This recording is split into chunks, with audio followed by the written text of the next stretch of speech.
ഓം നമോ ഭഗവതേ വാസുദേവായ. ശ്രീമന്നാരായണീയം ദശകം 12 ശ്ലോകം 7.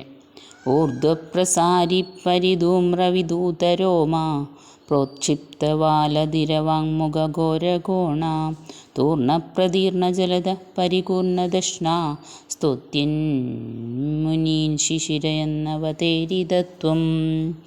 സാരാംശം: അങ്ങ് മേൽപോട്ട് ഉയർന്നു നിൽക്കുന്നവയും ധൂമ്രവർണ്ണമുള്ളവയുമായ രോമങ്ങളെ ഇളക്കുന്നവനായും ഉയർത്തപ്പെട്ട വാലോടു കൂടിയവനായും കീഴ്പോട്ടു മുഖമായ ഭയങ്കരമായ നാസികയോടു കൂടിയവനായും വേഗത കൊണ്ട് മേഘങ്ങളെ കീറിമുറിക്കുന്നവനായും ചുഴറ്റുന്ന കണ്ണുകൾ കൊണ്ട് തന്നെ സ്തുതിച്ചുകൊണ്ടിരിക്കുന്ന മഹർഷിമാരെ കുളിർപ്പിക്കുന്നവനായും കീഴ്പോട്ടു ചാടി ഭഗവാൻ അതിഭയങ്കര രൂപിയായിരുന്നുവെങ്കിലും തന്നെ സ്തുതിക്കുന്ന മഹർഷിമാരിൽ കരുണാകടാക്ഷം പൊഴിച്ചു അവരെ ഹർഷാകുലരാക്കി. ഹരേ കൃഷ്ണ. സർവം കൃഷ്ണാർപ്പണമസ്തു.